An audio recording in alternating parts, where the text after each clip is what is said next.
Hello everyone, DBS ম্যাডামের ক্লাসে তোমাদের সকলকে স্বাগতম। আমি ডিবিএস ম্যাডাম। সবার আগে চ্যানেলটা সাবস্ক্রাইবের পর প্রত্যেকের নোটিফিকেশনটা অন রাখবে, যাতে যখন যখন ভিডিও আপলোড হোক তোমাদের কাছে পৌঁছে যায়। আলোচনার বিষয় আজকে ক্লাস 8 হিস্ট্রি চ্যাপ্টার 2 অর্থাৎ আঞ্চলিক শক্তির উত্থান।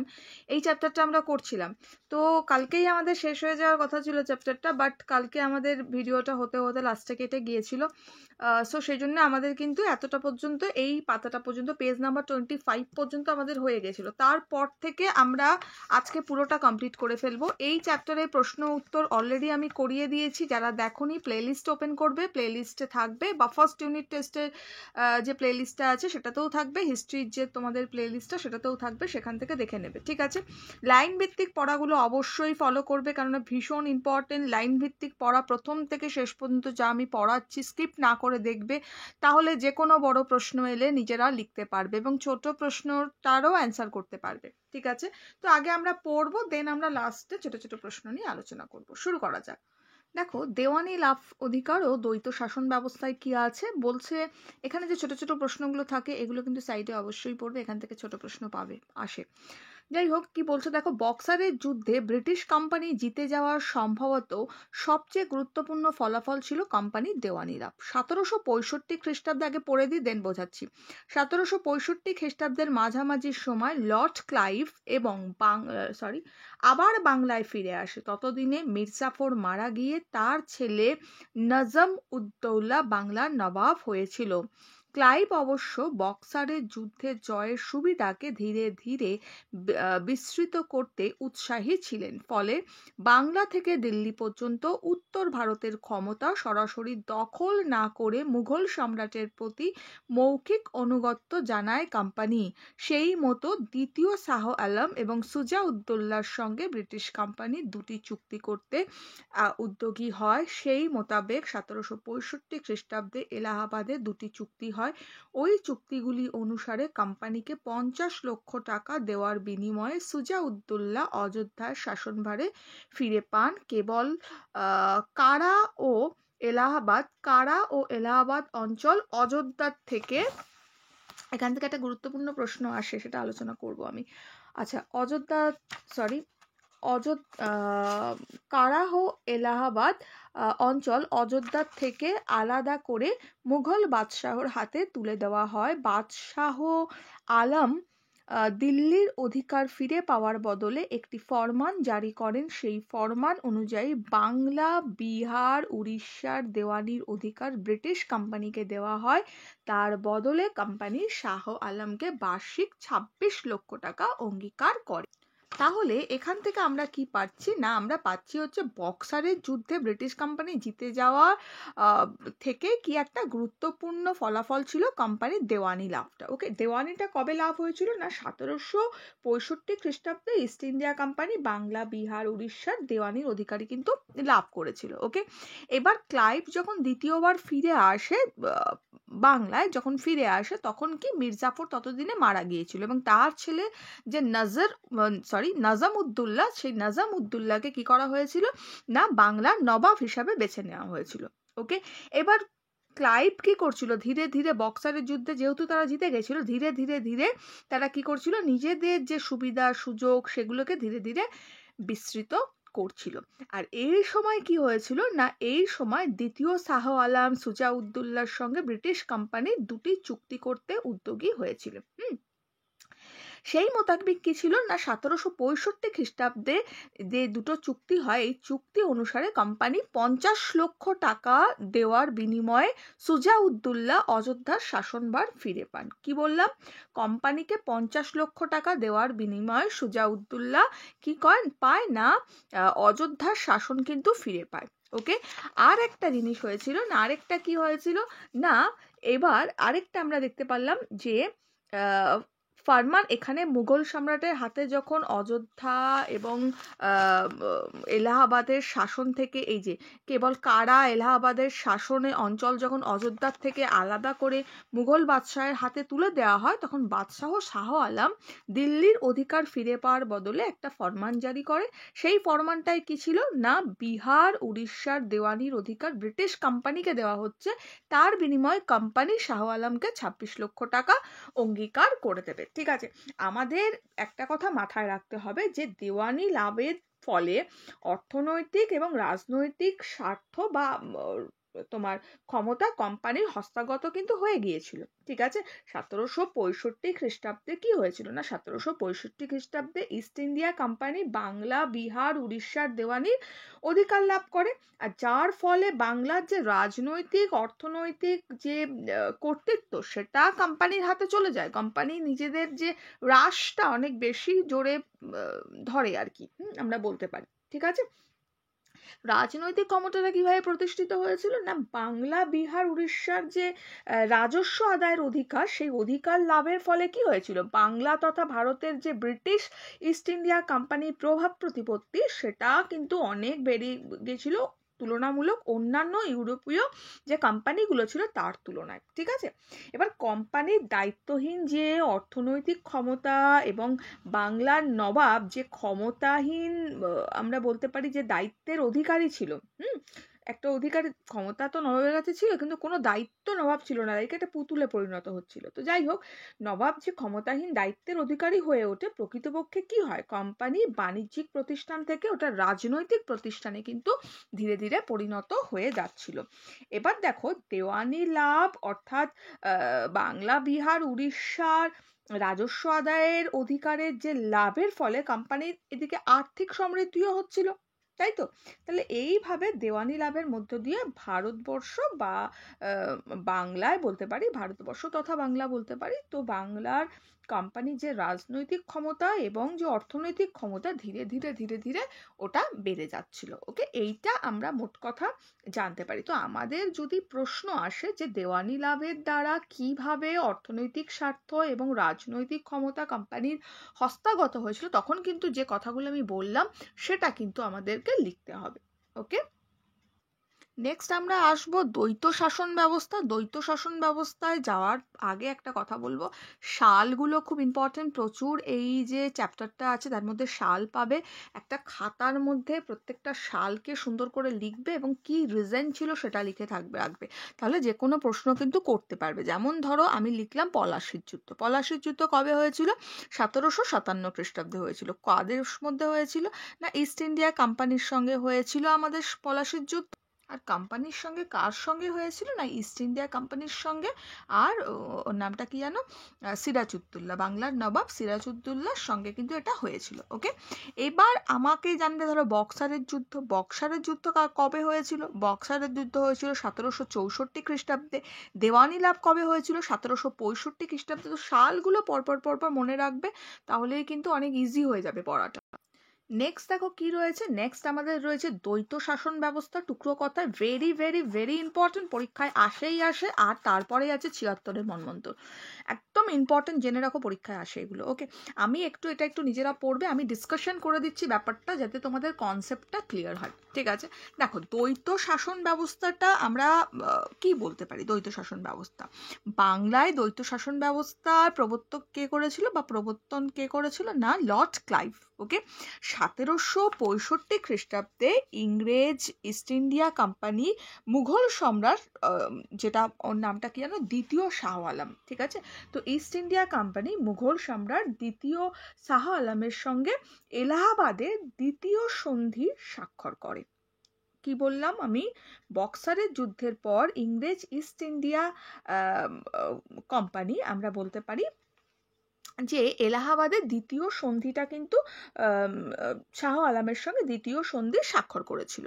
এবং যার ফলে কি হয়েছিল না, যার ফলে 26 লক্ষ টাকা অঙ্গীকার দিয়ে এলাহাবাদ অঞ্চলের সমস্ত অঞ্চলে কোম্পানি কি করছিল না, কোম্পানি আমরা জানি ব্যবসা বাণিজ্য করতে পারছিল। ঠিক আছে, এই ঘটনাটা ঘটেছিল, যার ফলেই কি ঘটলো না, যার ফলে দেওয়ানি অনেক ঝামেলা আমরা দেখতে পেলাম, আমরা আগে পড়ে এলাম, তো সেটা কিন্তু ঘটেছিল।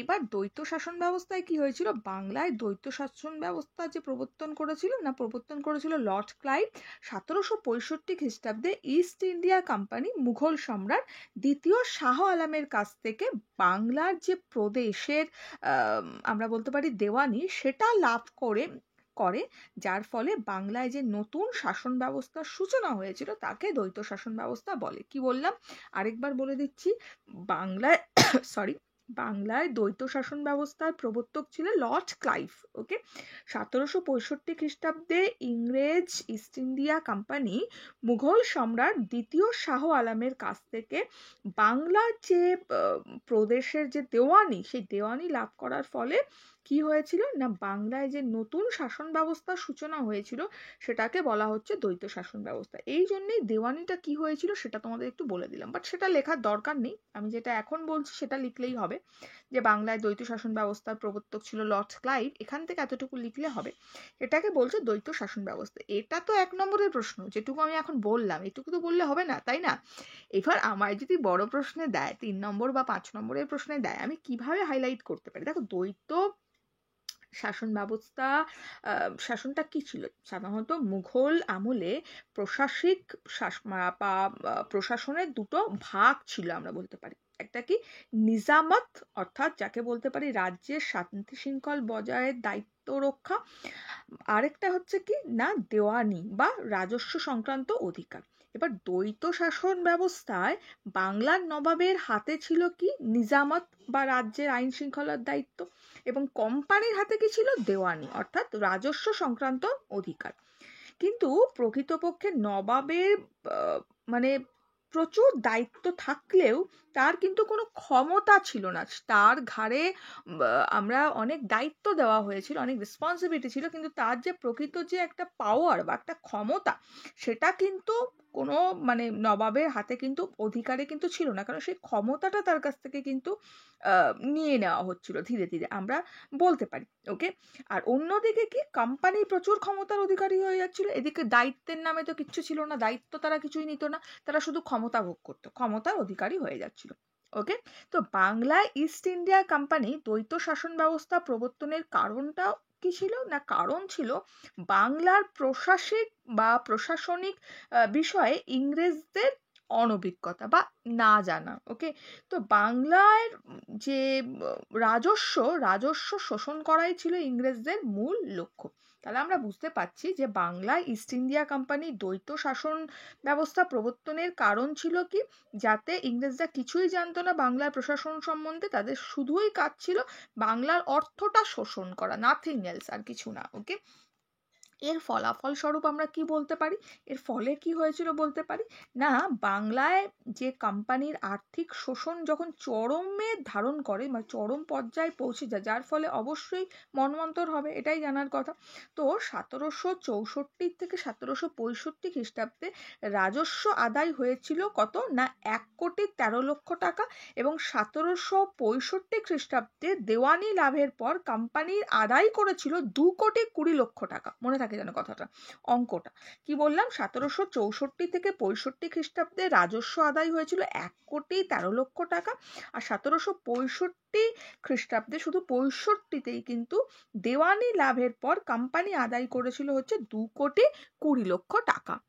এবার কোম্পানির এত শোষণ, ঠিক আছে, দ্বৈত শাসন ব্যবস্থা করে তারা যে এভাবে শোষণ করছিল বাংলাকে, তার ফলে 1770 খ্রিস্টাব্দে 76-এর মন্বন্তরের সৃষ্টি হয়। একে বাংলার 1/3 এর ফলে আর কি বাংলার 1/3 লোক কি বলবো অনাহারে নিজেদের প্রাণ ত্যাগ করে, তারা খেতে পেত না ঠিক মতো, কি যে হাহাকার সেই সময় সৃষ্টি হয়েছিল সেটা চোখে দেখা যায় না।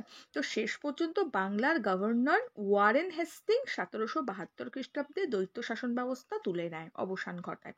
মনে থাকবে কথাটা।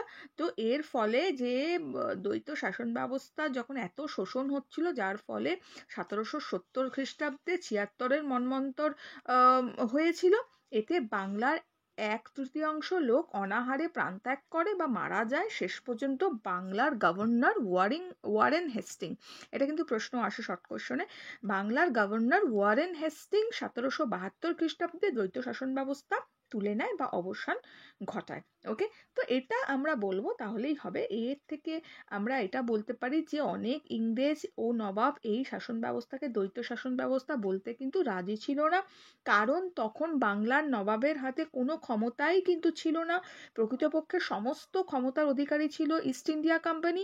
তাই অনেকের মতে যে আমরা বলতে পারি যে এটা মুখোশ ঢাকা শাসন ব্যবস্থা বলে অভিহিত করেছিল। অনেকেই এটাকে কি বলতো না, মুখোশে ঢাকা শাসন ব্যবস্থা। ওকে, নেক্সট দেখো রয়েছে আমাদের 76-এর মন্বন্তর। 76-এর মন্বন্তরটা কি রয়েছে এখানে দেখো রয়েছে, ব্রিটিশ ইস্ট ইন্ডিয়া কোম্পানি ছিল একটি বিদেশি শক্তি। সেই প্রথম কোনো বিদেশি বণিক কোম্পানির হাতে একটি সুবার দেওয়ানির অধিকার ন্যস্ত হয়েছিল। ক্রমে দেখা যায় নিজেদের বাণিজ্য চালানোর প্রয়োজনে ব্রিটিশ কোম্পানি ব্রিটেন থেকে মূলধন নিয়ে আসার পরিমাণ হ্রাস পেতে থাকে। তাহলে চিন্তা করো, দেশকে এতই শোষণ করে, ব্রিটেন থেকে মূলধন কম হয়ে যায়, বেশি আনে না। বাংলার রাজস্বই কোম্পানির ব্যবসার লগ্নি করা হয়। বস্তুত 1757 থেকে 65 খ্রিস্টাব্দের মধ্যে ব্রিটিশ কোম্পানি বাংলার প্রধান শক্তি হিসাবে প্রতিষ্ঠিত হয়। তার ফলে ধীরে ধীরে ভারতীয় উপমহাদেশে ব্রিটিশ সাম্রাজ্য বিস্তারের ভিত তৈরি হয়েছিল। বণিকের মানদণ্ড ক্রমে রাজদণ্ডে পরিণত হয়েছিল। ওকে, তাহলে হলো মোট কথা এইটা, আমরা এটা বুঝলাম দ্বৈত শাসন ব্যবস্থাটা কি, এটা ক্লিয়ার হলো। 76-এর মন্বন্তরটা ডিসকাশন করার আগে একটা কথা বলে দিই, এই যে লাইনটা কিন্তু খুব ইম্পর্টেন্ট, বণিকের মানদণ্ড ক্রমে রাজদণ্ডে পরিণত হয়। এই লাইনটা লিখে দিয়ে পরীক্ষায় প্রশ্ন আসে, ঠিক আছে? 5 নম্বরের প্রশ্নে আসে যে ভারতে ইংরেজ বণিকদের মানদণ্ড কিভাবে রাজদণ্ডে পরিণত হয়েছিল ব্যাখ্যা করো। পরীক্ষায় আসে বা এভাবেও আসে, 1717 থেকে 1765 খ্রিস্টাব্দ পর্যন্ত বাংলায় ইংরেজ শক্তির উত্থান বিবরণ করো। একই অ্যান্সার হবে। এটা আমি তোমাদের বড় প্রশ্ন যখন লেখাবো আমি লিখিয়ে দেবো। এটা লিখতে গেলে পুরোটা লিখতে হবে। পুরোটা মানে কতটা কি বুঝতে পারছো? ধরো ফারুক শাহের ফরমান এটা লিখতে হবে, পলাশির যুদ্ধ অল্প করে লিখতে হবে, বক্সারের যুদ্ধটা লিখতে হবে, দেওয়ানি লাভটা লিখতে হবে, তারপরে ভারতে যে মানে ইংরেজদের আগমনের যে সূচনা সেটা লিখতে হবে। সবটা ছোট ছোট ছোট ছোট করে এটা লিখতে হবে কিন্তু। ওকে, আমি তোমাদের যখন বড় প্রশ্ন লেখাবো তখন সেটা আমি আলোচনা করে দেবো, মানে লিখে দেবো, ঠিক আছে? এবার দেখো আসছে 76-এর মন্বন্তর। 76-এর মন্বন্তর ভেরি ভেরি ইম্পর্ট্যান্ট, এটা অবশ্যই খুব ভালো করে পড়বে। 76-এর মন্বন্তর, 76-এর মন্বন্তরটা কি আছে এটা টুকরো কথায় আমি একটু বলে দেবো তোমাদের। দেখো 76-এর মন্বন্তরটা কি না, 1176 বঙ্গাব্দে, ঠিক আছে, বঙ্গাব্দ দিয়ে আমি বললাম, 1176 বঙ্গাব্দে এবং 1770 খ্রিস্টাব্দে বাংলাদেশে একটা আমরা বলতে পারি যে মহা দুর্ভিক্ষ ছাড়া আর কিছুই বলা যায় না এটাকে। তো বাংলাদেশে এক মহা দুর্ভিক্ষ ও মন্বন্তর ঘটে ইতিহাসে, সেটা 76-এর মন্বন্তর নামে পরিচিত। এই মন্বন্তরের পিছনে বিভিন্ন কারণ ছিল। ওকে, যেমন আমরা বলতে পারি, সবচেয়ে বড় কথা বলতে পারি যে প্রচন্ড সুদে রাজস্ব আদায় করা হতো। ওকে, পয়েন্টগুলো মনে রেখো, পয়েন্টগুলো মনে রাখবে, তাই লিখতে সুবিধা হবে। প্রচন্ড সুদে রাজস্ব আদায় করা হতো। তাহলে আমরা বলতে পারি যে মুঘল এবং নবাবী আমলে কি হয়েছিল না, ভূমি রাজস্বের হার ছিল উৎপাদনের 1/3। এবার দেওয়ানি লাভের পর ইস্ট ইন্ডিয়া কোম্পানি লক্ষ্য করে যে যত বেশি সম্ভব রাজস্ব আদায় করা সম্ভব ততটাই আদায় করা হোক। ওকে, এবং যত বেশি সম্ভব রাজস্ব তারা আদায় করতে থাকে। কোম্পানির নিযুক্ত যারা সুবা নায়েব, যেমন বলতে পারি আমরা রেজা খা, সেতাব রায়, ওকে, এরা কি করে, মানে অকথ্যভাবে প্রজাপীড়ন চালাতে থাকে, প্রচন্ডভাবে প্রজাদের ওপর অত্যাচার করতে থাকে। অত্যাচার করে তাদের মতো একটাই ছিল রাজস্ব আদায় করা, অর্থাৎ প্রচন্ড অত্যাচার করে তারা রাজস্ব আদায় করতে থাকে। এর ফলে কি হয়, বিগত বছরের তুলনায় মন্বন্তরের বছরের রাজস্ব আদায় কিন্তু যথেষ্ট পরিমাণে বেশি হয়েছিল। ওকে, দ্বিতীয় কারণ হতে পারে মন্বন্তরের, আরেকটা কারণ হতে পারে সেটা হচ্ছে একদম বৃষ্টি না হওয়া, অনাবৃষ্টি যাকে আমরা বলতে পারি, ঠিক আছে। বাংলায় কি, বাংলাটা প্রধানত চাষবাসের ওপরে নির্ভর করে, তাই তো, কৃষিভিত্তিক আমাদের বাংলা বলতে পারি। তো বাংলার চাষবাস প্রকৃতি নির্ভর ছিল, প্রকৃতির ওপর তার সেটা নির্ভর করতো, তাই তো। বৃষ্টি যেমন হবে সেরকম ফসল হবে, বৃষ্টি একটু বেশি হলে ফসল পচে যায়, খারাপ হয়ে যায়, স্বাভাবিক কথা, প্রকৃতি নির্ভর আমাদের বাংলা। তো আবার বৃষ্টি যদি কম হয় তাহলে খরা হচ্ছে, তারপরে ফসল ভালো হয় না, এটাই তো। তো সেটাই, বাংলায় চাষবাস প্রকৃতি নির্ভর ছিল। তো 1768 খ্রিস্টাব্দে কম বৃষ্টির কারণে ধান তখন নষ্ট হয়ে যায়। তো যার ফলে 1768-তে হয়েছিল, তো 1700 ওর নামটা কি জানো, 69 খ্রিস্টাব্দে অনাবৃষ্টির কারণে চাষবাস হয়নি। 1770 খ্রিস্টাব্দে কম বৃষ্টির জন্য অল্প চাষ হলেও কোম্পানি কি করে না, কোম্পানি, রেজা খাঁ আর অসাধু যত ব্যবসায়ী আছে তারা খাদ্য মজুত করে। ফলে খাদ্য সংকট দেখা যায়। একে তো বৃষ্টি হয়নি, ফসল কম উৎপন্ন হয়েছে, যেটুকু ফসল উৎপন্ন করেছে তারা নিজেদের স্টোর করে নিয়েছে, সেটাকে বিক্রি করবে বেশি চড়া দামে, সেই জন্য তো স্টোর করে নিয়েছে, যার ফলে খাদ্য সংকট দেখা দিয়েছে, স্বাভাবিক কথা। এছাড়াও ছিল রোগ ব্যাধি প্রচন্ড, খাদ্যের অভাবে, মানে ক্ষুধার জ্বালায় আমরা বলতে পারি মানুষ, মানে কি আর বলবো, মানুষ গাছের পাতা থেকে আরম্ভ করে মরা পশু থেকে আরম্ভ করে এমন কোনো জিনিস নেই, যা পেয়েছে তারা তাই, মানে মানুষের নোংরা জায়গার থেকেও খাবার তুলে খেয়েছে, ওকে। তো সেটা মানুষ খাওয়া দাওয়া করেছে নিজেদের মানে খিদে মেটানোর জন্য, ওকে। এমনকি মানে কি বলবো, এমনকি মানুষের মাংস খেয়েও কিন্তু মানুষের দিন কেটেছে। তো যাই হোক, সেই সব নিয়ে আলোচনা করে লাভ নেই, বেশি ডিটেলসে যাচ্ছি না। তো যাই হোক, আমরা বলতে পারি, এভাবে লিখবো যে গাছের পাতা, মরা পশুর মাংস, এইসব খেয়েই মানুষ নিজেদের জীবন কাটিয়েছে, ওকে। এবার তাছাড়াও ছিল পুকুরের একদম জল প্রচুর পরিমাণে খারাপ হয়ে গেছিল, পুকুরের দূষিত জল সেটাও তারা পান করত, যার ফলে তাদের কি হয়েছিল না, গুটি বসন্ত, তারপরে কলেরা, এইসব মহামারী দেখা দিয়েছিল। এবং গ্রামের পর গ্রাম এই কলেরার জন্য মানুষ পুরো মৃত্যুর কোলে ঢলে পড়েছিল, প্রচুর মানুষের মৃত্যু হয়েছিল, ওকে। এর ফলাফল আমরা কি লিখতে পারি, এটা তো বললাম কারণ, তোমাদের 76 মন্বন্তরের কারণ আমরা শুনলাম। এবার আমরা ফলাফল হিসাবে কি বলতে পারি, ফলাফল হিসাবে বলতে পারি যে এই মন্বন্তরের ফলে বাংলার 1/3 মানুষের মৃত্যু ঘটে। সিম্পলি কথায় আমরা বলতে পারি বাংলার 1/3 মানুষের মৃত্যু ঘটে।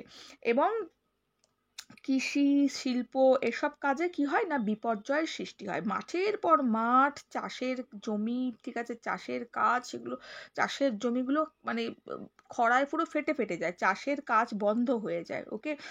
বন জঙ্গলে সেই পরিণত হয়েছিল। বহু শিল্পী কারিগরির মৃত্যু ঘটে, কুটির শিল্পের বিসর্জন হয়ে যায়, কুটির শিল্প ধ্বংস হয়ে যায়। তো এই সব জিনিসগুলো দেখা দিয়েছিল এই 76 মন্বন্তরের ফলাফল হিসাবে। অর্থনৈতিক সংকট দেখা দিয়েছিল, যেমন কৃষি, শিল্প, বাণিজ্যের বিপর্যয় ঘটলে কোম্পানির রাজস্ব থেকে আয় কমে যায়। প্রবল অর্থ সংকটের মুখে কিন্তু ব্রিটিশ কোম্পানিকে পড়তে হয়েছিল, ওকে। কোম্পানির ব্রিটিশ সরকারের কাছে অর্থ সাহায্য প্রার্থনা করে, আমরা বলতে পারি, ওকে। এই সূত্রে কি হয়েছিল, রেগুলেটিং অ্যাক্টের মাধ্যমে ব্রিটিশ পার্লামেন্ট কোম্পানির ওপর নিয়ন্ত্রণ প্রতিষ্ঠা তখন করে আর কি, ওকে।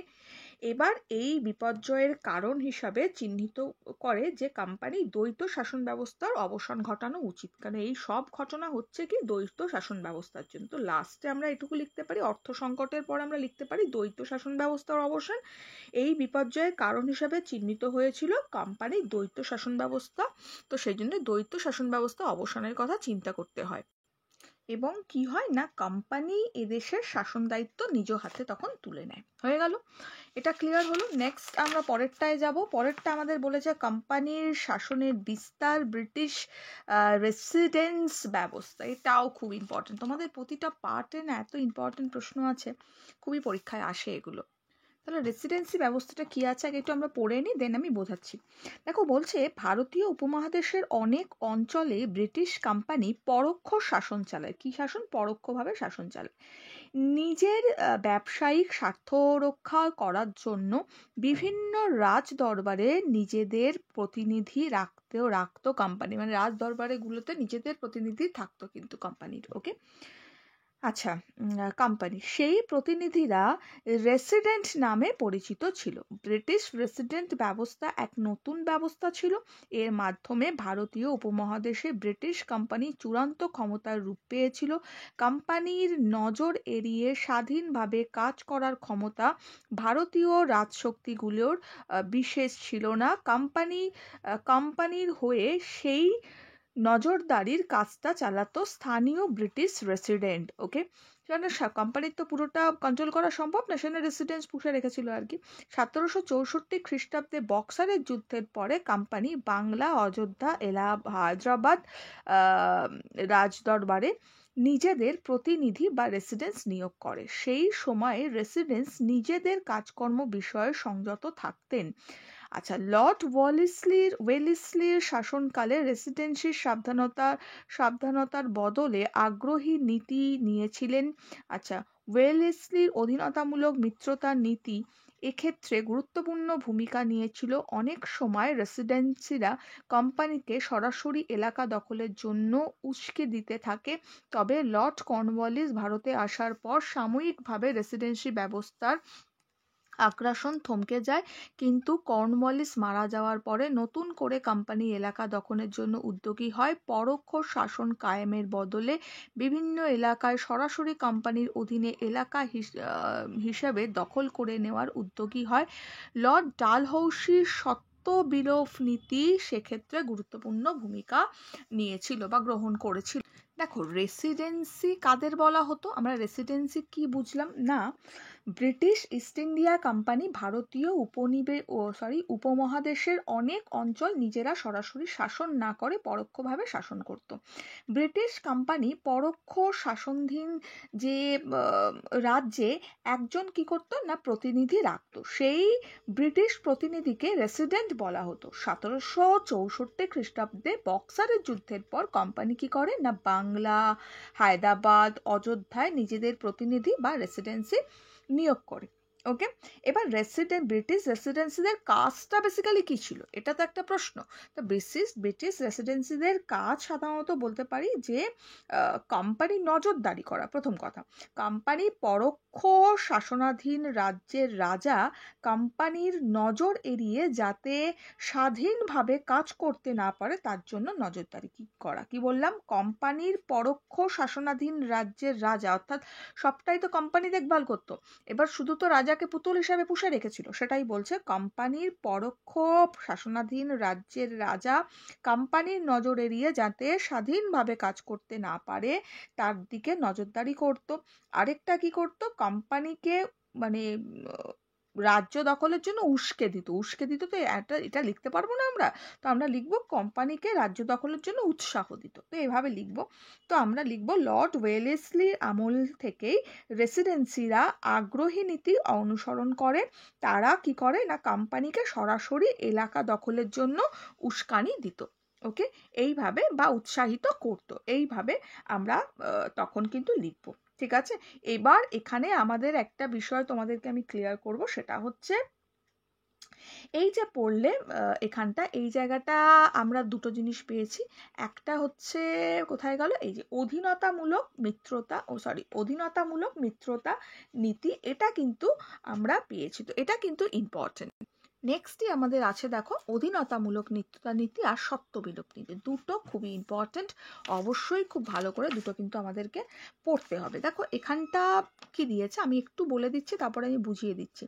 ভারতীয় উপমহাদেশের কোম্পানির শাসন বিস্তার প্রক্রিয়ায় অধীনতামূলক মিত্রতা নীতি ও সত্ত্ববিলোপ নীতির গুরুত্বপূর্ণ ভূমিকা আছে। বিভিন্ন আঞ্চলিক শক্তি কখনো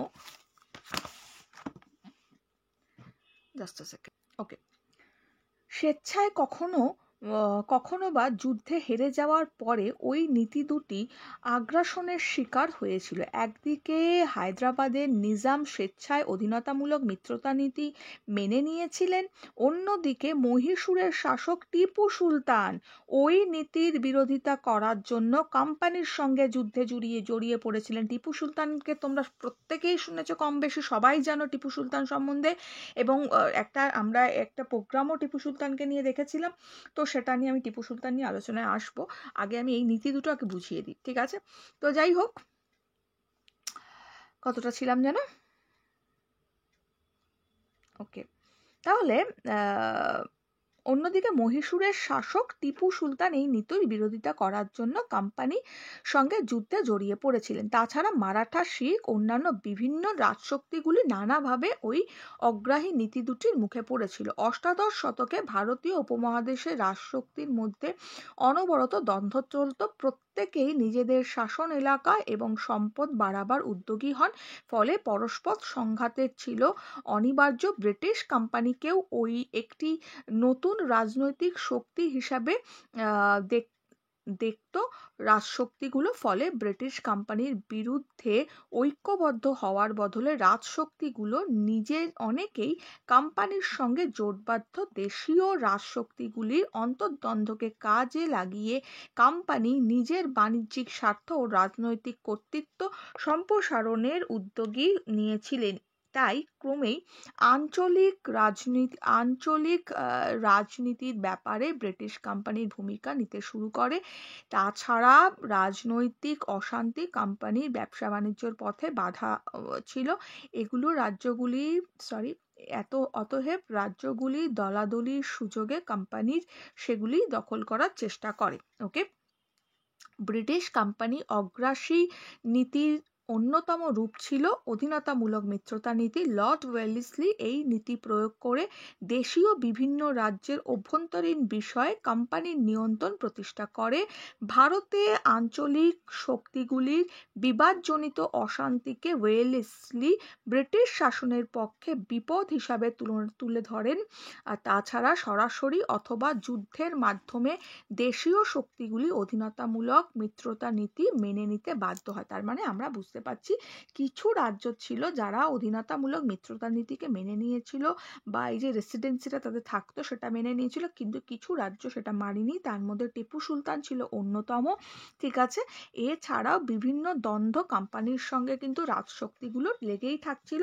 তো তার ফলে অধীনতামূলক মিত্রতা নীতি কোম্পানি যাতে সবাই মেনে নেয় সেজন্য অগ্রসর হয়।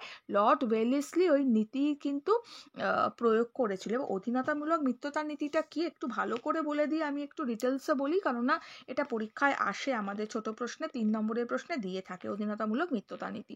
আমরা কিভাবে বলতে পারি, দেখো, বাংলার গভর্নর জেনারেল কে ছিল? Lord Wellesley. 1798 খ্রিস্টাব্দে অধীনতামূলক মিত্রতা নীতি তিনি চালু করেন। ভারতের ব্রিটিশ সাম্রাজ্যের বিস্তার ঘটানোর লক্ষ্যেই তিনি এই নীতির শর্ত মেনে নেওয়ার জন্য দেশীয় রাজশক্তির ওপর যথেষ্ট পরিমাণে চাপ সৃষ্টি করে। এর শর্তটা কি ছিল অধীনতামূলক মিত্রতা নীতির? অধীনতামূলক মিত্রতা নীতি গ্রহণকারী রাজ্যকে অভ্যন্তরীণ বিপদ ও বৈদেশিক আক্রমণের থেকে ইস্ট ইন্ডিয়া কোম্পানি রক্ষা করবে। ওকে, এবার ইংরেজ সেনাবাহিনীর ব্যয়ভার মিত্রতা নীতি গ্রহণকারী রাজ্যকে বহন করতে হবে। মানে ইংরেজ কোম্পানির সেনাবাহিনীর যে ব্যয়ভার হবে সেটা মিত্রতা গ্রহণকারী যে রাজ্য তাকে বহন করতে হবে। ক্ষুদ্র রাজ্যগুলিকে সেনাবাহিনীর ব্যয়ের জন্যে জমির পরিবর্তে কোম্পানিকে নগদ অর্থ কিন্তু দিতে হবে। ওকে, আর মিত্রতার আবদ্ধ রাজ্যগুলি, যারা অধীনতামূলক মিত্রতা নীতিতে আবদ্ধ থাকবে, সেই রাজ্যগুলি কোম্পানির অনুমতি ছাড়া কোনো ইউরোপীয় সেনাবাহিনীতে নিয়োগ করতে পারবে না। ওকে, এই ছিল অধীনতামূলক মিত্রতা নীতির শর্ত, ঠিক আছে? এবার অধীনতামূলক মিত্রতা নীতি প্রথম গ্রহণ করেছিল কে? নিজাম শাসিত, যে ওর নামটা কি জানো ছিল, হায়দ্রাবাদ রাজ্য, সেটা ওকে প্রথম গ্রহণ করেছিল হায়দ্রাবাদ রাজ্য। এছাড়াও করেছিল সুরাট, কর্ণাটক, অযোধ্যা, তাঞ্জোর, এইসব রাজ্যগুলো করেছিল। ওকে, অধীনতামূলক মিত্রতা নীতির ফলে ভারতে ইংরেজ কোম্পানির শক্তি যথেষ্ট বৃদ্ধি পেয়েছিল এবং সম্পদও যথেষ্ট পরিমাণে বৃদ্ধি পেয়েছিল। ঠিক আছে, ক্লিয়ার হলো? আরেকটা জিনিস আমরা পড়বো এবার, সেটা হচ্ছে শর্তবিলোপ নীতি। আমরা একটু আগে প্রথমে যেটা পয়েন্টে পড়েছিলাম। আর একটু সাইডে দেখো একটা বক্স রয়েছে, টুকরো কথায় রয়েছে ইঙ্গো ফরাসি দ্বন্দ্ব। ভেরি ভেরি ভেরি ইম্পর্টেন্ট প্রশ্ন, ইঙ্গো ফরাসি দ্বন্দ্ব। এটা কিন্তু একটুখানি তোমরা অবশ্যই ভালো করে পড়বে, ঠিক আছে? এবার আমরা একটু নেক্সটটায় আসছি। নেক্সট আমাদের কি বলেছে, অষ্টাদশ শতকে হায়দার আলী ও টিপু সুলতানের নেতৃত্বে মহীশূর রাজ্যের দক্ষিণ ভারতের অন্যতম প্রধান শক্তি হয়ে উঠেছিল। মহীশূর সেনাবাহিনী ইউরোপীয় কায়দায় গড়ে তোলা হয়েছিল। মহীশূর অঞ্চলের আঞ্চলিক বিস্তার ও অর্থনৈতিক স্বার্থ পূরণ করতে গিয়ে বিভিন্ন শক্তির সঙ্গে হায়দর ও টিপুর সংঘাত হয়েছিল। ওই দ্বন্দ্বে ক্রমেই ব্রিটিশ কোম্পানি নাক গলাতে থাকে, ফলে নিজেদের বাণিজ্যিক স্বার্থ রক্ষার জন্যে মহীশূরের বিরুদ্ধে রাজনৈতিক লড়াইয়ে উদ্যোগী হন ব্রিটিশ কোম্পানি। 1767 থেকে 99 খ্রিস্টাব্দের মধ্যে 4টি যুদ্ধ হয় কোম্পানি আর মহীশূরের কোম্পানি ও মহীশূরের মধ্যে। এগুলো ইঙ্গো মহীশূর যুদ্ধ বলা হয়। 1799 খ্রিস্টাব্দে চতুর্থ ইঙ্গো মহীশূর যুদ্ধের মাধ্যমে লর্ড ওয়েলেসলি মহীশূর রাজ্যের বিরুদ্ধে চূড়ান্ত আঘাত করেন। রাজধানী শ্রীরঙ্গপত্তম রক্ষা করতে গিয়ে টিপু সুলতান মারা যান। অধীনতামূলক মিত্রতা নীতি প্রয়োগ করে মহীশূরের সমস্ত রাজনৈতিক অধিকার কেড়ে নেওয়া হয়। মহীশূর রাজ্যের বেশ কিছু অঞ্চল সরাসরি কোম্পানি শাসন প্রতিষ্ঠা হয়। কোম্পানি সেনাবাহিনী মোতায়েন করা হয় মহীশূরে। হায়দ্রাবাদকে মহীশূরের কিছু অংশ দিয়ে দেওয়া হয়। দেখো, আমি এখানটা একটু আলোচনা করব সবার আগে।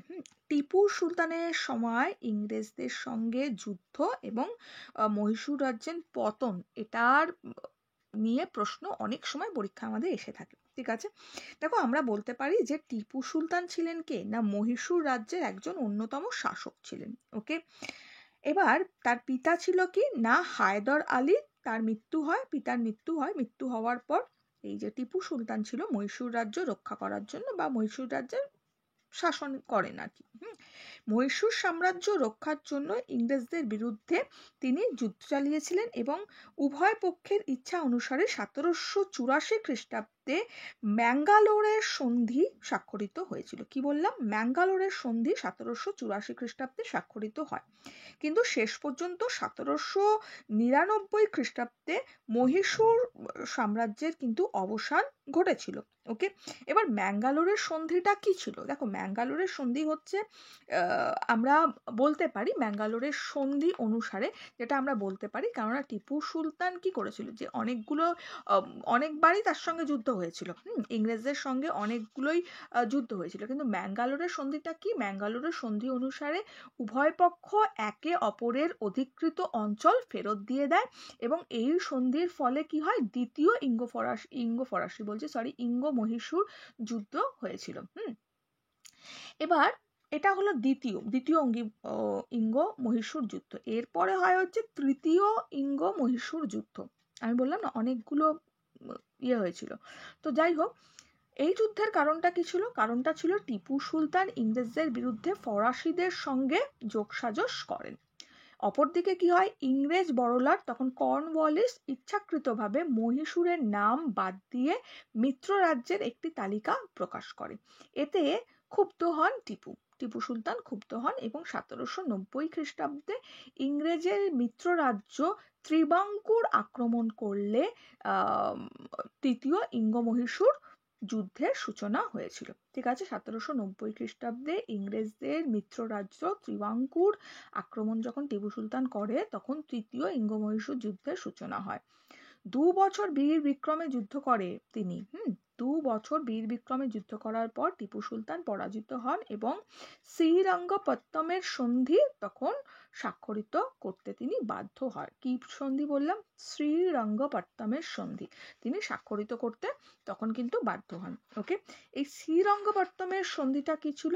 এই সন্ধির শর্তটা কি ছিল না, শ্রীরঙ্গপত্তমের সন্ধির শর্ত অনুসারে টিপুকে 3,30,00,000 টাকা এবং অর্ধেক রাজ্য ইংরেজদের ছেড়ে দিতে হয়, আর ক্ষতিপূরণের টাকার জামিন স্বরূপ টিপু 2 পুত্রকে ইংরেজরা আটক করে। কথাটা বোঝা গেল? টিপুকে 3,30,00,000 টাকা ও তার অর্ধেক রাজ্য ইংরেজদের ছেড়ে দিতে হয় এবং ক্ষতিপূরণের টাকার জামিন স্বরূপ জামিন দিতে হয়। তো জামিন স্বরূপ টিপুর 2 পুত্রকে ইংরেজরা আটক করে। এরপরে হয় হচ্ছে চতুর্থ ইঙ্গো মহীশূর যুদ্ধ। কিছুদিন পরেই বা কিছু কাল পরেই টিপু সুলতান ইংরেজদের বিরুদ্ধে আবার ফরাসিদের সাহায্য লাভের চেষ্টা করেন। এদিকে বড়লাট লর্ড ওয়েলেসলি টিপুকে অধীনতামূলক মিত্রতা নীতিতে স্বাক্ষর করতে বললে টিপু কিন্তু তা প্রত্যাখ্যান করে।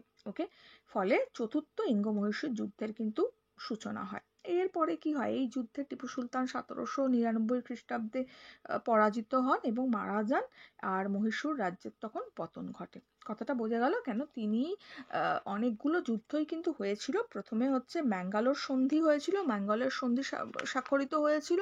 ম্যাঙ্গালোর সন্ধি অনুসারে কি ছিল, উভয়ই ইংরেজরা এবং টিপু উভয়ই, কোম্পানি আর টিপু উভয়ই একে অপরের অধিকৃত অঞ্চল ফেরত দিয়ে দেয়, আর এই সন্ধির ফলে দ্বিতীয় ইঙ্গ মহীশূর যুদ্ধের অবসান ঘটে। এরপরে তৃতীয় ইঙ্গ মহীশূর যুদ্ধ হয়, যেই যুদ্ধের কারণটাও তোমাদের ডিসকাশন করলাম। তারপরে শর্ত হয়েছিল যে শ্রীরঙ্গপত্তমের শর্ত হয়েছিল। এরপরে যখন ওর ছেলেদের আটক করা হয়েছিল, এই শর্তের অনুসারে যখন ক্ষতিপূরণ হিসেবে ছেলেদের আটক করে রেখেছিল, তারপরে চতুর্থ ইঙ্গ মহীশূর যুদ্ধ হয়, আর এই যুদ্ধে টিপু সুলতানের মৃত্যু ঘটে বা পরাজিত হয়ে মারা যান। ক্লিয়ার? এটা ক্লিয়ার হলো আশা করি। এরপরে দেখো আছে পেশোয়াতন্ত্র আর হচ্ছে তোমার ইঙ্গ মারাঠা যুদ্ধ আছে। তো ইঙ্গ মারাঠা যুদ্ধ পেশোয়াতন্ত্রে যাওয়ার আগে আমি একটু আগের পাতে যখন পড়াচ্ছিলাম সত্যবিলোপ নীতিটা বলা হয়নি। সত্যবিলোপ নীতিটা কি আছে ওটা আমি একটু তোমাদেরকে বলে দিই, ডিসকাশন করে দিই। দেখো সত্যবিলোপ নীতিটা কি না, 1848 খ্রিস্টাব্দে গভর্নর জেনারেল লর্ড ডালহৌসি ভারতে এসে সত্যবিলোপ নীতি প্রয়োগ করেছিলেন। ওকে, উদ্দেশ্যটা কি ছিল না, সত্যবিলোপ নীতি গ্রহণের পিছনে লর্ড ডালহৌসির প্রধান উদ্দেশ্য ছিল যত বেশি পারবে বা যত বেশি সংখ্যক ভারতীয় রাজ্যগুলো প্রত্যক্ষ ব্রিটিশ শাসনাধীন নিয়ে আসা যায়, প্রত্যক্ষভাবে। ক্লিয়ার? ব্রিটিশ শাসনাধীন নিয়ে আসা। এই সত্যবিলোপ নীতির শর্তগুলো কি ছিল না, কোম্পানি সৃষ্ট কোনো দেশীয় রাজ্যের রাজার পুত্র সন্তান না থাকলে সেই রাজা কোনো দত্তক পুত্র গ্রহণ করতে পারবে না, এবং ওই যে রাজ্যটি আছে তখন ব্রিটিশ সাম্রাজ্যের অন্তর্ভুক্ত হয়ে যাবে। কি বললাম আমি? এই সত্যবিলোপ নীতির শর্ত কি ছিল, কোম্পানি সৃষ্ট কোনো দেশীয় রাজ্যের রাজার পুত্র সন্তান না থাকলে ওই রাজ্যের রাজা দত্তক পুত্র গ্রহণ করতে পারবে না, এবং রাজ্যটি তখন ব্রিটিশ সাম্রাজ্যভুক্ত হয়ে যাবে। এছাড়া দত্তক পুত্র নিতে চাইলে কোম্পানির অনুমতি নিতে হবে, এবং কোম্পানি আশ্রিত দেশীয় যে রাজ্যগুলো আছে সেই রাজ্যগুলোকে কোম্পানির কি করতে হবে না, অনুমতি নিতে হবে দত্তক পুত্র যদি গ্রহণ করতে চায়। একমাত্র দেশীয় স্বাধীন রাজ্যগুলোর ব্যাপারে কোম্পানি কোনো হস্তক্ষেপ করতে পারতো না বা নিরপেক্ষ ছিল, আমরা বলতে পারি। ওকে, ডালহৌসির এই নীতি প্রয়োগ করে কি করে না, সম্বলপুর, নাগপুর, সাতারা, কোলবা, ঠিক আছে, ভগৎ, এইসব রাজ্য ব্রিটিশ সাম্রাজ্যভুক্ত করে ফেলেছিল। ওকে, সত্যবিলোপ নীতিটা কি আছে বোঝা গেল আশা করি। এবার দেখো আমাদের আছে হচ্ছে ইঙ্গ মারাঠা যুদ্ধ। ইঙ্গ মারাঠা যুদ্ধটা তোমরা একটু পড়বে, আমি তোমাদের এটা বুঝিয়ে দিচ্ছি কি আছে। ওকে, দেখো ইঙ্গ মারাঠা যুদ্ধটা কি হয়েছিল না, পানিপথের তৃতীয় যুদ্ধ, যেটা 1761 খ্রিস্টাব্দে হয়েছিল। সালগুলো লিখে নিয়ে পাশে লিখে নেবে, তাহলে কিন্তু মুখস্থ একদম জলের মতো হয়ে যাবে। ঠিক আছে, পরপর পরপর সালগুলো লিখবে, লিখে কোনটা কি রিজন লিখবে, তাহলে কিন্তু ব্যাপারটা ক্লিয়ার হবে, তাহলে কোনো অসুবিধা হবে না। সাল মনে থাকলে হিস্ট্রি পড়াটা ইজি। সাল আর কার সঙ্গে কার কি যুদ্ধ হয়েছিল, বাস এতটুকু মনে পড়ে, বাকি যুদ্ধ সবই সবই একই লেখা, আর কিছুই নেই। তোমরা শুধু কার সঙ্গে কার যুদ্ধটা হয়েছিল, যুদ্ধটা কত সালে হয়েছিল, কি সন্ধি হয়েছিল, বাস এতটুকু মনে রাখবে। যেমন ধরো মনে রাখলে সত্যবিলোপ নীতি, বা সত্যবিলোপ নীতিটা শুধু মনে রাখলেই হবে। সত্যবিলোপ নীতি কি আমি একবার ডিসকাশন করে দিলাম, আশা করি বুঝতে পেরে গেলে। ঠিক আছে, অধীনতামূলক মিত্রতা নীতি তুমি পড়ে রাখলে, তাহলে ব্যাপারটা কি তুমি বুঝে গেছো কিন্তু অলরেডি, তো লিখতে পারবে। তো সেই জন্য এইভাবে পড়বে। তো যাই হোক, মোট কথা আমরা এখন পড়বো হচ্ছে ইঙ্গ মারাঠা যুদ্ধ, তাই তো? দেখো ইঙ্গ মারাঠা যুদ্ধটা কি, পানিপথের তৃতীয় যুদ্ধ হয়েছিল 1761 খ্রিস্টাব্দে। মারাঠারা পরাজিত হলেও পেশোয়া মাধব রাও মারাঠা সাম্রাজ্যকে আবার শক্তিশালী করে। পেশোয়া কাদের বলা হয়, মারাঠি ভাষায় পেশোয়া বলতে বোঝায় হচ্ছে প্রধানমন্ত্রীকে। ওকে, তো যাই হোক, পেশোয়া মাধব রাও মারাঠা সাম্রাজ্যকে আবার কি করেন না শক্তিশালী করেন। কিন্তু তার মৃত্যুর পরবর্তীতে কি হয়, পেশোয়ায় হত্যাকাণ্ডের ফলে মারাঠাদের মধ্যে গৃহবিবাদ সৃষ্টি হয়েছে। কোম্পানির বোম্বাই কাউন্সিল তখন কি করে না, একটি গৃহবিবাদের হস্তক্ষেপ করলে ইঙ্গো মারাঠা যুদ্ধের সূচনা হয় বা সৃষ্টি হয়। এবার 3টি যুদ্ধের ফলে শেষ পর্যন্ত মারাঠা শক্তি আর পেশোয়া শক্তির বা পেশোয়া পদের তখন কিন্তু অবসান ঘটেছিল। বোঝা গেল? এবার মারাঠা সাম্রাজ্য ও যে কোম্পানি বোম্বাই কাউন্সিল নিকট কি হয়েছিল না, বোম্বাই কাউন্সিলের কাছে অবস্থিত মারাঠা শক্তির রাজনৈতিক সংকটে বোম্বাই কাউন্সিল প্রভাবিত হয়েছিল, ফলে ইঙ্গো মারাঠা যুদ্ধের সূচনা হয়। কি বললাম আরেকবার বলছি, দরকার পড়ে লিখে নাও। মারাঠা সাম্রাজ্য ও কোম্পানির বোম্বাই কাউন্সিলের কাছে অবস্থান করায় মানে মারাঠারা কি করেছিল না, আমরা বলতে পারি তাহলে মারাঠা সাম্রাজ্য আর কোম্পানির বোম্বাই কাউন্সিলের নিকট অবস্থান করায় মারাঠা সাম্রাজ্যের রাজনৈতিক সংকটে বোম্বাই কাউন্সিল যথেষ্ট প্রভাবিত হয় এবং তার ফলে কি হয়েছিল না, ইঙ্গো মারাঠা যুদ্ধ কিন্তু হয়েছিল। প্রথম ইঙ্গো মারাঠা যুদ্ধটা কি ছিল, 1772 খ্রিস্টাব্দে পেশোয়ার যে মাধব রাওয়ের কথা আমি বললাম, মাধব রাওয়ের সে মৃত্যু হয়। মৃত্যুর পরে তার ভাই নারায়ণ রাও পেশোয়া হয়, কিন্তু তার যে আমরা বলতে পারি যে পিতৃব্য সেই রঘুনাথ রাও তাকে হত্যা করে, হত্যা করে এবং নিজে তখন পেশোয়া হন। এবার মারাঠা নেতারা তখন নারায়ণ রাওয়ের শিশুপুত্র যে ছিল পেশোয়া বলে ঘোষণা করা হয়। আত্মরক্ষার জন্য রঘুনাথ রাও তখন কি করে না, সলসেট রঘুনাথ রাও সলসেট বেসিন ইংরেজদের দিয়ে সুরাট চুক্তি করে ফেলে। কি বললাম, রঘুনাথ রাও তখন সলসেট বেসিন ইংরেজদের দিয়ে সুরাট চুক্তি করে। আর এদিকে ওয়ারেন হেস্টিং শিশু যে পেশোয়ার সঙ্গে একটা কি বলবো পুরন্দর চুক্তি বলতে পারি, পুরন্দর চুক্তি করে, কিন্তু ইংল্যান্ডে বা লন্ডনের যে ডাইরেক্টর যে ছিল, যে আমরা বলতে পারি যে সভা সুরাট চুক্তি সমর্থন করলে কোম্পানি রঘুনাথ রাও এই সমর্থনে সৈন্য পাঠায় কিন্তু। এবং ইঙ্গো মারাঠা যুদ্ধের তখন সূচনা হয় আমরা বলতে পারি। তো যাই হোক, আমরা লাস্ট পর্যন্ত বলা যেতে পারে যে সলবাই সন্ধি হয়, সলবাই সন্ধিতে যথেষ্ট পরিমাণে শান্তি প্রতিষ্ঠিত হয়েছিল। তো তখন শিশু যে মাধব রাও নারায়ণ পেশোয়া হিসাবে স্বীকৃতি পায় এবং রঘুনাথ রাওকে বৃত্তি দেওয়া হয় এবং সলসেট আর বেসিন ইংরেজদের হাতেই থাকে। বোঝা গেল যে ঝামেলাটা কি হয়েছিল। 1772 খ্রিস্টাব্দে পেশোয়ার মাধব রাও এর মৃত্যুর পরে ঘটনা ঘটেছিল। নারায়ণ রাও পেশোয়া হয় এবং তার পিতৃব্য রঘুনাথ রাও তাকে হত্যা করে নিজে পেশোয়া হন। মারাঠা নেতারা তখন নারায়ণ রাওয়ের যে শিশুপুত্র ছিল তাকে পেশোয়া বলে ঘোষণা করে এবং আত্মরক্ষার জন্য রঘুনাথ রাও সলসেট বেসিন ইংরেজদের দিয়ে সুরাট চুক্তি স্থাপন করে। এদিকে ওয়ারেন হেস্টিংস শিশু পেশোয়ার সঙ্গে পুরন্দর চুক্তি স্থাপন করে লন্ডনের ডাইরেক্টর সভা সুরাট চুক্তি সমর্থন করলে কোম্পানি এই প্রতিটা চুক্তি মনে রাখতে হবে, এটা দ্বিতীয় অপশন নেই কিন্তু। তো সমর্থন করলে কোম্পানি রঘুনাথ রাওয়ের সমর্থনে সৈন্য পাঠানো হয় এবং ইঙ্গো মারাঠা যুদ্ধের তখন শুরু হয় এবং শেষে সাইবাল সন্ধিতে শান্তি প্রতিষ্ঠা হয়। তখন শিশু মাধব রাও নারায়ণ পেশোয়া হিসাবে স্বীকৃতি লাভ করে এবং রঘুনাথ রাওকে বৃত্তি দেওয়া হয় এবং সলসেট আর বেসিন ইংরেজদের হাতে চলে যায়। হয়ে গেল।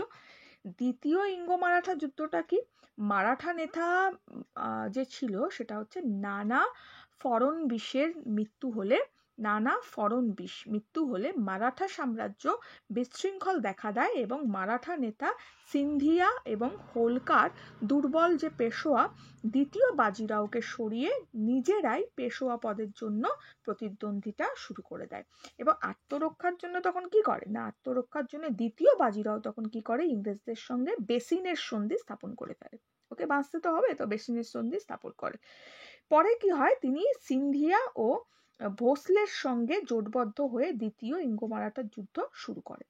এই যুদ্ধে পরাজিত হয়ে ভোসলে দেওগাঁও সন্ধির দ্বারা তখন কি করে কটক আর বালেশ্বর, আর সিন্ধিয়া তখন ওই সুরজি যে অঞ্জনগাঁও সন্ধি হয়, সিন্ধিয়া তখন সুরজি অঞ্জনগাঁও সন্ধির দ্বারা শতদ্রু নদীর পূর্ববর্তী অঞ্চল বা শতদ্রু নদীর যে তীরবর্তী অঞ্চল, উচ্চ গাঙ্গেয় উপত্যকা, আর ওইটা থেকে নিয়ে আবার যোধপুর, জয়পুর, আমেদাবাদ, ঠিক আছে, ইংরেজদের ছেড়ে দেয়।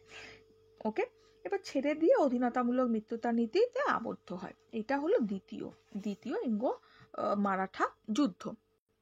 আর এরপরে হয়েছিল তৃতীয় ইঙ্গ মারাঠা যুদ্ধ। তৃতীয় ইঙ্গ মারাঠা যুদ্ধটা ভীষণ ইম্পর্টেন্ট, ওটা বিশেষ করে আসে। এছাড়াও ইঙ্গ মারাঠা যুদ্ধ 3টে ডিসকাশনও আসে 5 নম্বরের প্রশ্নে। তৃতীয় ইঙ্গ মারাঠা যুদ্ধটাও খুব আসে পরীক্ষায় 3 নম্বরের প্রশ্নে।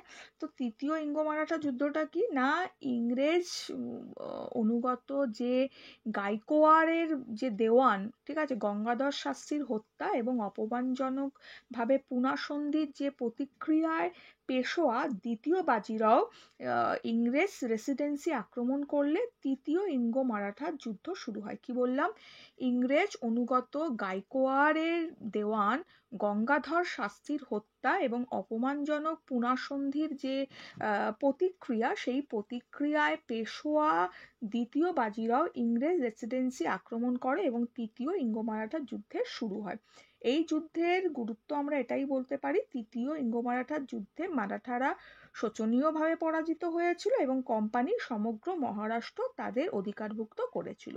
আর এই যুদ্ধের ফলে 1818 খ্রিস্টাব্দে পেশোয়া পদ বিলুপ্ত হয় এবং সমগ্র দাক্ষিণাত্য, আমরা বলতে পারি দক্ষিণ ভারতের যে কোম্পানির সার্বভৌম ক্ষমতা প্রতিষ্ঠিত হয়। কি বললাম, 1818 খ্রিস্টাব্দে পেশোয়া পদ বিলুপ্ত হয় এবং সমগ্র দাক্ষিণাত্য এবং দক্ষিণ ভারতের যে কোম্পানির সার্বভৌম ক্ষমতা সেটা কিন্তু প্রতিষ্ঠিত হয়।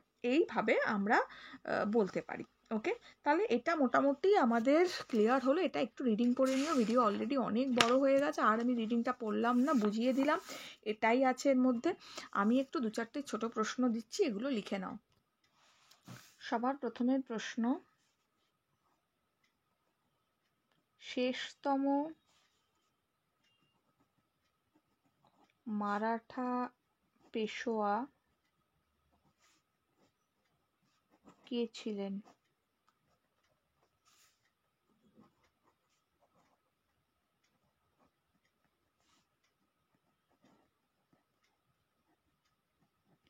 দ্বিতীয় বাজিরাও।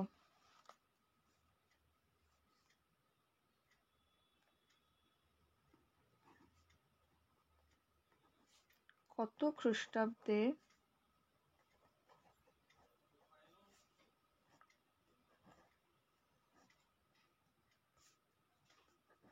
বেসিনের সন্ধি স্বাক্ষরিত হয়?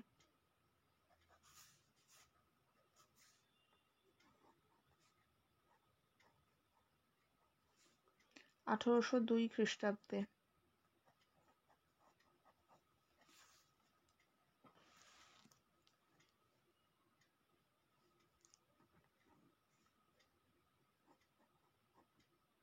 কোন গভর্নর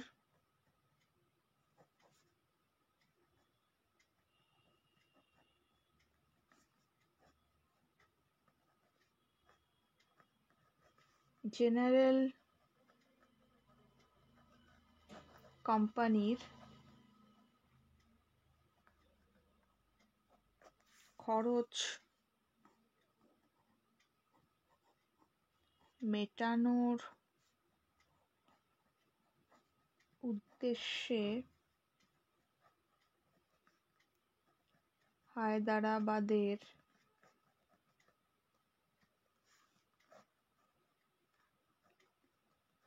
বেরার প্রদেশ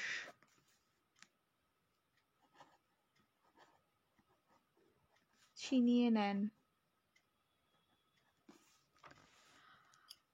কোন গভর্নর জেনারেল কোম্পানির খরচ মেটানোর উদ্দেশ্যে হায়দ্রাবাদের বেরার প্রদেশ ছিনিয়ে নেন?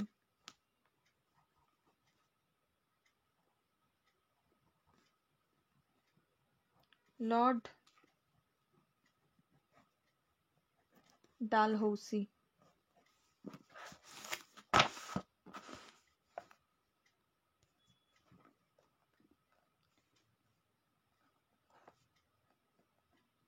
কত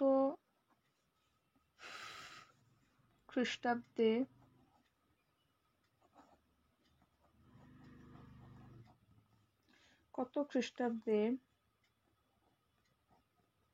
বাংলায় ভয়াবহ মন্বন্তর দেখা দিয়েছিল?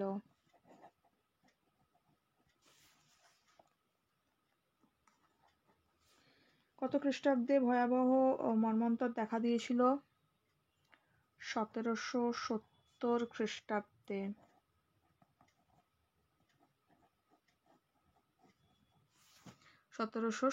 খ্রিস্টাব্দে। নেক্সট প্রশ্ন, কে, কোথা থেকে এলো এই মশাটা, কে মহীশূর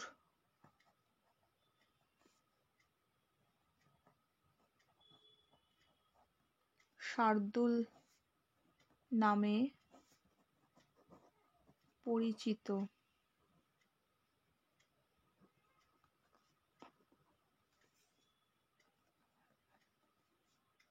উত্তর লিখব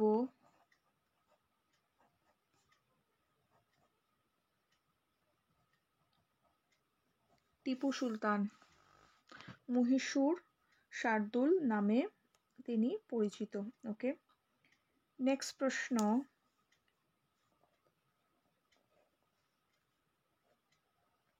কোন দেশীয় রাজ্য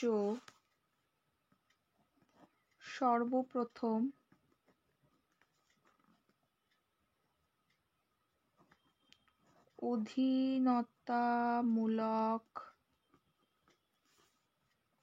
অধীনতামূলক নীতি গ্রহণ করে? হায়দ্রাবাদ।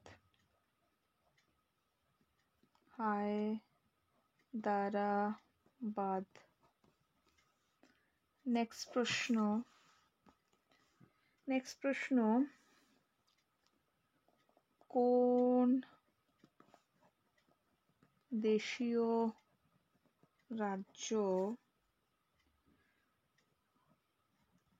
সত্য বিলোপ নীতি গ্রহণ করে?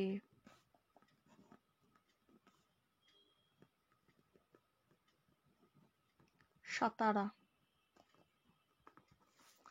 হলো, এই প্রশ্নগুলো দিলাম, এগুলো ভালো করে পড়ো। দেখা হচ্ছে নেক্সট ভিডিওতে তোমাদের সাথে।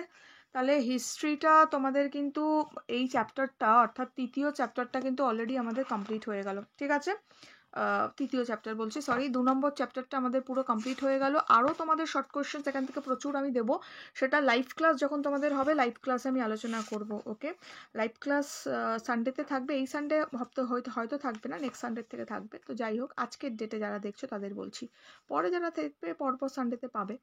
তো যাই হোক, আমাদের এই চ্যাপ্টারটা পুরো কমপ্লিট হয়ে গেল। এর থেকে বড় বড় প্রশ্ন কি কি হতে পারে আমি তোমাদের বলে দিলাম, আরেকবার বলে দিচ্ছি বড় প্রশ্ন কি কি করবে। 5 নম্বরের প্রশ্নে যেটা তোমরা করবেই সেটা হচ্ছে মুঘল সাম্রাজ্যের যে অবনতি ঘটেছিল সেই অবনতির কারণ কি ছিল, এটা খুব ইম্পর্টেন্ট প্রশ্ন, পড়তে হবে। এছাড়াও যে প্রশ্ন আমাদের পড়তে হবে, বাংলাদেশ কিভাবে আঞ্চলিক শক্তি হিসাবে আত্মপ্রকাশ করে, হায়দ্রাবাদ কিভাবে আঞ্চলিক শক্তি হিসাবে আত্মপ্রকাশ করে, অষ্টাদশ শতকে ভারতের প্রধান প্রধান আঞ্চলিক শক্তিগুলোর উত্থানের পিছনে মুঘল যে সাম্রাজ্য, সেই সাম্রাজ্যের ব্যক্তিগত যোগ্যতাই কেবলমাত্র দায়ী ছিল। ঠিক আছে, তো এই বক্তব্যটা তোমার সাপেক্ষে যুক্তি, এই প্রশ্নটাও করবে। ওকে, পলাশির যুদ্ধের কারণগুলো কি কি ছিল, খুব ইম্পর্টেন্ট প্রশ্ন, অবশ্যই করবে। অযোধ্যা কিভাবে আঞ্চলিক শক্তি হিসাবে আত্মপ্রকাশ করে, খুব ইম্পর্টেন্ট প্রশ্ন, অবশ্যই করতে হবে। ফারুক শিয়রের যে ফরমান, সেই ফরমানটা কি, ফরমানের কি কি সুবিধা ছিল 5 নম্বরের প্রশ্নে, খুবই ইম্পর্টেন্ট প্রশ্ন, অবশ্যই করতে হবে। এছাড়া বক্সারের যুদ্ধের কারণটা কি ছিল, করতে হবে। পলাশির যুদ্ধটা খুব ইম্পর্টেন্ট, পলাশির যুদ্ধটা করতে হবে। বাংলার দ্বৈত শাসন ব্যবস্থাটা ইম্পর্টেন্ট প্রশ্ন, করতে হবে। পলাশির যুদ্ধ আর বক্সারের যুদ্ধের মধ্যে যে বলতে পারি পার্থক্য, বা পলাশির যুদ্ধ বক্সারের যে যুদ্ধ, কোম্পানি ভারতের ক্ষমতা বিস্তারের জন্য বেশি গুরুত্বপূর্ণ কোনটা ছিল তোমার মনে হয়, সেটা আলোচনা করো। ওকে, এছাড়াও দ্বৈত শাসন ব্যবস্থা তো বললাম, সেটা তো করতে হবে। দেওয়ানি লাভের যে গুরুত্ব ছিল সেটা করতে হবে। 76-এর মন্বন্তর করতে হবে।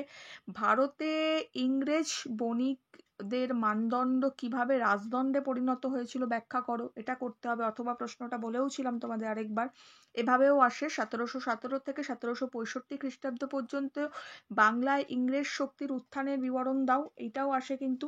তো এটাও কিন্তু খুব ইম্পর্টেন্ট প্রশ্ন, করতে হবে। ঠিক আছে, ব্রিটিশ রেসিডেন্সি ব্যবস্থার ভূমিকা, এর কাজকর্ম, রেসিডেন্সি ব্যবস্থা কি, পুরোটা করতে হবে। দাক্ষিণাত্যের ইঙ্গ ফরাসি যুদ্ধের বিবরণ ইম্পর্টেন্ট, খুবই ইম্পর্টেন্ট প্রশ্ন, 5 নম্বরের, করতে হবে। এটাও অবশ্যই করবে। টিপু সুলতানের সময় যে ইংরেজদের সঙ্গে মহীশূরের যে যুদ্ধ হয়েছিল, সেই যুদ্ধ সম্পর্কে আলোচনা করো, ইম্পর্টেন্ট প্রশ্ন, করতে হবে। পেশোয়া বলতে কি বোঝো, তারপরে ইঙ্গ মারাঠা যুদ্ধ সম্পর্কে লেখো, এটাও ইম্পর্টেন্ট প্রশ্ন, করতে হবে। এই প্রশ্নগুলো করবে, খুবই ইম্পর্টেন্ট। ওকে, যাই হোক, আর কথা বাড়াবো না, এখনের জন্য এটুকু। বন্ধুদের সঙ্গে ভিডিওটা বেশি থেকে বেশি শেয়ার করো, লাইক করো। দেখা হচ্ছে তোমাদের সঙ্গে নেক্সট ভিডিওতে।